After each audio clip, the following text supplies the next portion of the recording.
differenza bejn li nitilfu l-peace biss jew li nitilfu x-xaħam. U x'differenza ħadd tagħmel? Jekk aħna ħanitilfu l-peace dejjem huwa tajjeb għas-saħħa b'mod ġenerali. Ġifieri nagħmlu x'nagħmlu min għandu peace żejjed ħajamel pass il quddiem jekk ineħħi ftit jew ħafna minn dak il-peace żejjed. Però kemm hu aħjar, mhux biss għad-dera, iżda anke għal affarijiet oħrajn ta' saħħa illi aħna niffukaw l-aktar fuq illi nitilfu x-xaħam. U llum ħanispjegalkom daqsxejn x'nistgħu nagħmlu biex aħna aktar impoġġu enfasi fuq it-telf tax-xaħam milli fuq it-telf tal-peace. L-ewwel qabel kollox isibu illi hemm dak li jgħidulu fett mela x-xaħam kontra dak li jgħidulu il-lean body mass. Jiġifieri dik il-massa tagħna, dak il-peace tagħna kollu illi mhuwiex xaħam. Tajjeb, issa, min jagħmel dieta biss, ħansejħula hekk, diet only. Diet only, isibu illi jitlef madwar 60% tal-peace tiegħu mix-xaħam. U l-40% l-oħra ikunu l-affarijiet l-oħra li mhumiex xaħam. Mela qed ngħidu pereżempju biċċa minnu sew ikun muscle, sfortunatament, u mbagħad jitilfu anke ċertu ilma u fatturi oħrajn illi again mhumiex xaħam. Mela min jagħmel id-dieta biss? Qed ngħid li min qed jagħmel dieta biss jagħmel ħażin? Mhux qed ngħid hekk għax kull pass jgħin kif qed ngħidu, però mhuwiex l-ideali. Kemm hu aħjar illi aħna għal diversi raġunijiet indaħlu anke l-exercise. Mhux għal raġunijiet biss li ħansemmi llum, imma anke għal raġunijiet mentali li inti qed tisfoga, qed tistrieħ, qed ikollok aktar enerġija, qed torqod aħjar, qed tqum aħjar, awtomatikament ukoll il-ħwejjeġ anke il-mod kif joqogħdu. Mela jkun hemm min jgħidli jiena minn mindu bdejt nagħmel dan it-tip ta' training fejn qed ninkorpora il-weights kif nagħmlu hawnhekk pereżempju A New Better Life. Anke l-ħwejjeġ qed joqogħduli aħjar. Anke jekk dak il-niżin ma jinsilx jiġri, l-inches x'differenza, kif joqogħdu l-ħwejjeġ x'differenza, fil-mera x'differenza. Allura l-exercise huwa fundamentali. Però ħalbqgħu fuq dit tema llum. Issa min ikun overweight, mhux obese għalissa qed ngħid, overweight.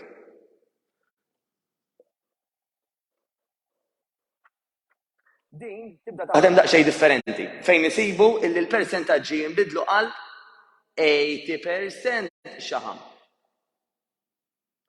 20% lean body mass. By the way, overweight plus xi ħaġa nsejt insemmilkom importanti ħafna, resistance, ġifieri bil-weight, resistance, exercise.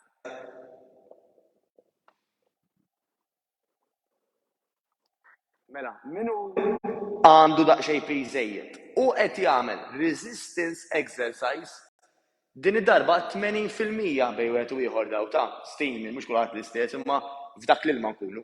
Bejn wieħed u ieħor 80% tal-peace li ħanitilfu ħajkun ġej minn xaħam, 20% qed nitilfu minn xi ftit muscle u speċjalment ilma. U għandi l-aqwa news. Għal minn minnkom jaqta' qalbu għax forsi għandu ħafna peace, forsi jaħseb jew huwa meqjus bħala obesi.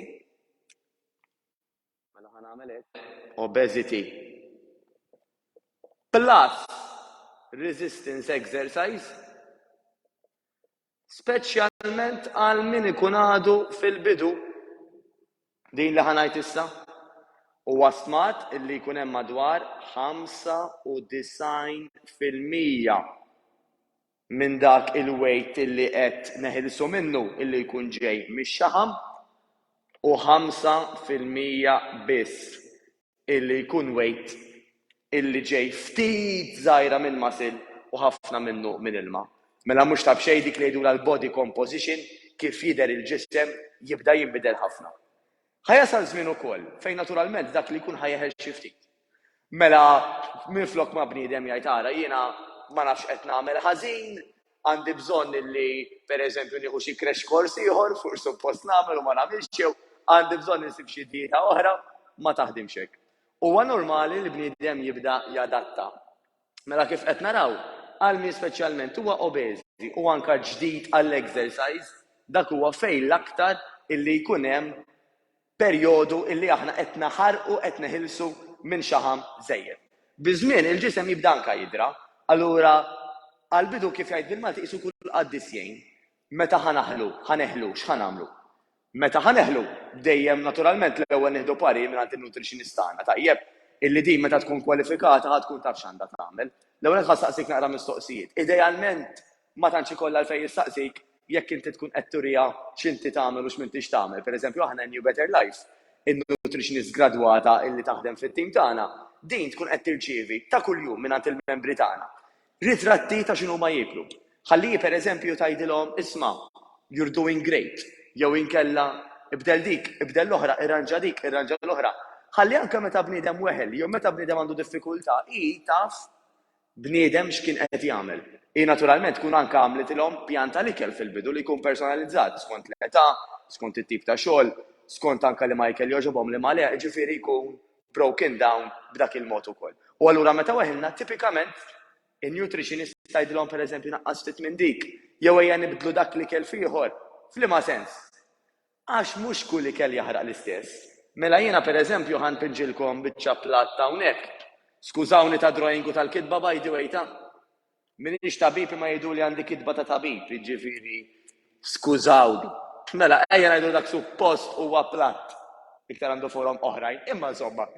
Jiena ħobb ngħidlek ġenerali dan, dejjem, general advice, għax l-affarijiet personali dejjem tkellmu ma' nutritionist. Imma, jekk aħna f'nofs il-platt ikun magħmul iffukat fuq protein, tajjeb, dak huwa nofs il-platt, u mbagħad naqsmu kwart ta' platt. Fejn fih hawnhekk għandna fiber speċjalment, mela qed nitkellmu l-aktar fuq ħaxix, vegetables, tajjeb, u hawnhekk ħandaħlu naqra complex carbs jgħidulhom, complex carbohydrates illi juħut minnhom ukoll jagħmlu daqsxejn ta' overlapping, jiġifieri daw it-tnejn jistgħu jkunu relatati ma' xulxin, toqgħodx tinkwieta illi jkunu bleżat maqsumin fin-nofs. U ma' hawnhekk jiena inħobb inżid ukoll plus extra virgin olive oil. Extra virgin olive oil. Tajjeb, libtilhom għax ma kienx hemm fejn nikteb. Mela, għaliex huwa importanti wkoll li ndaħlu daqsxejn ta' good fats. Il-good fats importanti li ma jkunux ftit wisq fid-dieta tagħna qasem biġi raġuni li f'każijiet estremi mela min idum ħafna anke ma jikol ċertu fats anke jibdew jaffettwaw daqsxejn is-sexual hormones tagħna, Issa, apparti l-affarijiet relatati mas-sodda, hemm ukoll funzjonijiet bħal pereżempju fl-irġiel dak jidhru t-testosteron, illi huwa relatat ħafna anke mas-saħħa, ma' dik iċ-ċertu drive li jkollok matul il-ġurnata, dik iċ-ċertu grinta. Naturalment mhux għall-irġiel biss imma anke għan-nisa, però nisom l-irġiel l-aktar li ħajinnutaw daw it-tip ta' issues. Ikun hemm nisa illi meta jmorru low fat esaġerat anke jibda jkollhom problemi ta' hormones relatati mas-cycle, relatati forsi anke ma meta bniedma tipprova tinqabad ilha jew le, etc. Mhux se nidħol f'dettalji ta' tobba. Imma naħseb fimtu l-kunċett illi meta anke pereżempju għax weħilna ħanerġa' mmur fejn kont. In-nutritionist tgħidlek naqqas naqra pereżempju mill-complex carbs u tgħidlek liema ta' tagħmilek aktar faċli pereżempju għax tkun taf inti x'inti tikol jew x'idea li qed tikol. U żidhom protein, dan il-protein isibu illi jaħraq ħafna iktar kaloriji anke fil-proċess ta' digestion fost l-oħrajn mill-carbohydrates. Mela, jekk jiena kilt ejja ngħidu chicken breast illi fiha 100 kalorija u mbagħad ħanqabbilha ma' 100 kalorija li ġejjin mir-rost, eżempju, qed nivvinta tax ir-rost pjuttost huwa wieħed mill-aħjar complex carbohydrates, imma żewġ anke tipi ta' ikel li tnejn huma tajbin, tajjeb, tal-protein ħajaħraq aktar għax il-proteini minnhom infushom madwar 25% tagħhom jibdew jinħarqu fil-proċess ta' digestion meta aħna wara li kilnihom madwar 25% tagħhom ma jiġux storjati. Mela, għandi daqsxejn tips oħra żgħar. Kif ħanaraw aħna illi kemm jista' jkun nippreferu nagħtu sinjal lill-ġisem illi jaħraq aktar xaħam milli sempliċiment any weight u dak l-any weight speċjalment ma rridux illi jkun muscle għax aħna dak il-muscle Tant huwa bżonn jus għall-metabolizmu tagħna biex naħarqu aktar xaħam, kemm hu bżonn jus ukoll biex nidhru toned minflok imdendlin jew inkella mpaħħin, nibqgħu nidhru anke iżgħar fl-età, etc. Illi parir ieħor apparti ovvjament li nagħmlu dawn l-exercises hawnhekk nagħmlu nofsija kollox. Parir tiegħi jkun minn tal inqas darbtej fil-ġimgħa, idealment tlieta kollox. Nofsija kollox, dejjem ħajkun hawn coach hawnhekk pereżempju li ħadd tgħidilna jew jgħidilna x'ħan nagħmlu, juruna l-exercises, iduru magħna biex hawn li qed nagħmluhom sew, eċetera, eċetera. F'ambjent aria kundizzjonata, fannijiet, mużika, air purifier minħabba any viruses li jista' jkun hemm, whatever, insomma. Tajjeb. Apparti dak il-resistance training, kemm importanti illi kif jgħidu bl-Ingliż we diet down slowly. Mhux ngħid minn għada jien ħabda nieħu tuffiħa biss, mhux nibda ngħid jien ara ħanaqta 3/4 tal-ikel li qed niekol jekk qed tikol b'mod esaġerat. Tal mod li taqta 3/4 tal-ikel diġà jkun jagħmel sens. Hemmhekk ngħidlek iwa, imma normalment again fuq parir ta' nutritionist dejjem ħajkollna bejn wieħed u ieħor din is-sistema. Illi għat-tip ta' exercise li qed nagħmlu aħna. Għall-iskopijiet tagħna ta' fat loss, nofs il-platt ikun idealment protein. U tgħidli kemm il-platt ħanieħu. Skont inti kif ħatqassam il-ġurnata. Jekk għandek bżonn 2000 kalorija, jista' jkun anke fuq parir tan-nutritionist jew min titkellem magħha, tikolhom fuq darbtejn, lunch u dinner. Hemm min jgħid li jiena nippreferi ndaħħal naqra snack, mela l-platt tal-lunch tad-dinner ħajġ kien xi ftit, waqt li jibqa' jżomm l-istess proporzjon. Mela xorta volja platt kien, idealment xorta ħajbqa' bejn wieħed u ieħor nofsu protein. Biex indaħħal platt ieħor żgħir, jew inkella snack ieħor żgħir li mhux bil-forsi jkun ġo platt jista' jkun anke xi drink li tieħu jew naturalment xi snack bħal ngħidu għana xi Greek yogurt bil-lews, jew pereżempju tgħid tagħmel xi tuna selid m'hemmx għalfejn jkun ġo platt, tifhimniex ħażin. Imma l-kontenut ta' dak li ħadd jiekol iwa kemm jista' jkun jibqa' jżomm dan l-ambjent. U imbagħad meta neħlu li nibdew innaqsu mill-ikel, aktar xorta jibqa' dal-proporzjoni ma jgen jerġa' jixkien il-platt, mhux nibdew naqtaw l-ikel mill-ewwel u kważi ma niklu xejn mill-ewwel, għax jekk imbagħad neħlu ħan inqabdu f'żewġ soluzzjoni, żewġ mhux soluzzjoni dwaħet l-kelma, żewġ options, skużawni tlift tal-kelma bil-Malti, żewġ ħażmiet, emmi. Għandna għażla illi nżidu aktar l-exercise. Issa nafu l-ħajja kif inni, jekk jiena pereżempju diġà qed tagħmel 3-4 fil-ġimgħa avolja nofsija kollox, forsi dak huwa l-aktar li nista' nagħmel. Tajjeb plus li aħna rridu ninduqsi f'setturi oħra tal-ħajja, ma rridx inkun dejjem għajjien jew għajjiena għall affarijiet l-oħra li qed nagħmel, l-exercise ħajtini enerġija, imma too much exercise jista' jkun jgħajjini. Jew inkella l-għażla l-oħra ħafna iktar faċli jekk inkunu ħadna ħsieb minn qabel illi qed nieklu biżżejjed u mhux ftit wisq huwa illi naqsu ftit mill-ikel illi konna qed nieklu.